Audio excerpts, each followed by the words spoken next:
Good morning friends, আশা করছি তোমরা সবাই ভালো আছো। তো আজকে হচ্ছে 7 তারিখ, 7ই সেপ্টেম্বর। আজকে হচ্ছে গণেশ পুজো। তো আমাদের বাড়িতেও একটা ছোট্ট করে গণেশ পুজোর আয়োজন করা হয়েছে। তার জন্য দেখো সকাল সকাল স্নান টান করে নিয়ে রেডি হয়ে চলে এসেছি নারকেল কুড়িয়ে নারকেল নাড়ু করার জন্য। তো এখন আমি নারকেল নাড়ুটা করছি, তো ভিডিওটা পুরো দেখতে থাকো। আর নাড়ুটা কেমন হয়েছে তোমরা দেখে কিন্তু অবশ্যই কমেন্ট করো। আর কাদের কাদের বাড়িতে পুজো হচ্ছে সেটাও আমাকে কমেন্ট করে জানিও। পুজোর এই সমস্ত কাজ করতে আমার ভীষণ ভালো লাগে। আর তারপর করেছিলাম না ঠাকুরের জন্য মালা নিজের হাতে। তার জন্য কিছু লাল আর হলুদ গোলাপ কিনে নেওয়া হয়েছিল, আর নিয়েছিল রজনীগন্ধা ফুল লুজ। এবার সেগুলোকে আমি কি সুন্দর মালা করেছি, তোমরাই সেটা একবার দেখে আমাকে বলো। আমি না গোলাপ ফুলের পাপড়িগুলোকে আলাদা আলাদা করে ওইগুলোকে দিয়ে মালা করেছি। আমি ইউটিউবে একটা দেখেছিলাম এই ভিডিও, তো ভেবেছিলাম সেটাই বাবাকে নিজের হাতে করে দেব।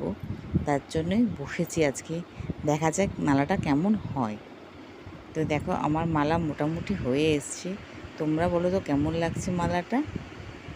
আমার কিন্তু খুব খারাপ লাগেনি, ভালোই লেগেছে আমার। আর ঠাকুরকে নিজের হাতে মালা করে পরানোর মজাই আলাদা। আর দেখো আমাদের গণেশ ঠাকুরকে কী সুন্দর সাজানো হয়েছে, স্নান টান করিয়ে পাগড়ি পরিয়ে নতুন ড্রেস পরিয়ে একদম পরিপাটি করে বাবাকে বসিয়ে দেওয়া হয়েছে। আর বাবার সামনে কিছু ফল, নারকেল নাড়ু, মালপোয়া, মোদক, লাড্ডু এসব দেওয়া হয়েছে বাবাকে প্রসাদে, ভোগে দেওয়া হয়েছিল। আর লুচি, আলুর দম। তো তোমরা বলো আমার গণেশ ঠাকুরকে কেমন দেখতে লাগছে। আর এটাই আমাদের গণেশ পুজোর ভিডিও। তো পুজো চলেছে, পুজো হয়ে গেছে। এখন আমি কিছু ছবি তুলেছিলাম তোমাদের সাথে শেয়ার করবো বলে। আচ্ছা, আর এই দেখো এটা বিকেলবেলা ভোগ দেওয়ার জন্য আলুর দম করছিলাম। আর এদিকে ময়দাটাও মেখে রেখেছি। তো এখন বিকেলবেলা হয়ে গেছে, ভোগের কাজ চলছে। এই যে ময়দা মাখা রয়েছে, তরকারিটা নামিয়ে লুচিটা ভেজে দেবো।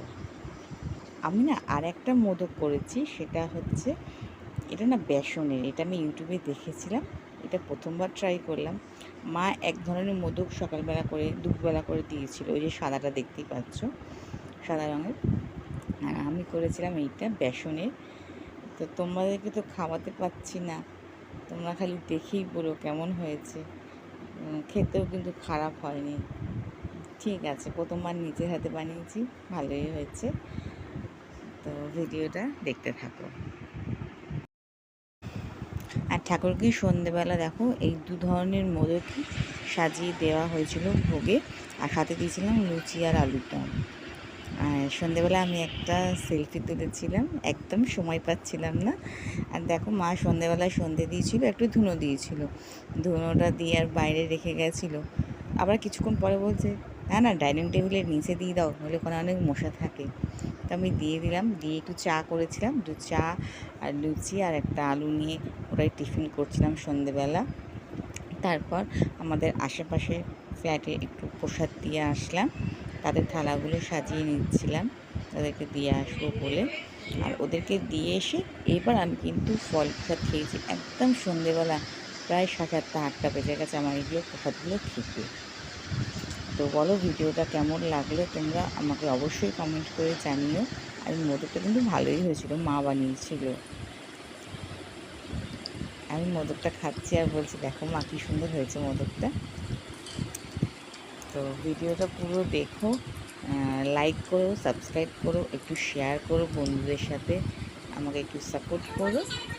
তো কেমন লাগলো তোমরা অবশ্যই কমেন্ট করো। আর রাত্রেবেলা খেয়েছিলাম লুচি, আলুর দম আর নারকেল নাড়ু আর লাড্ডু। তো চলো ভিডিওটা আজকে এই পর্যন্তই থাক, টাটা, শুভরাত্রি।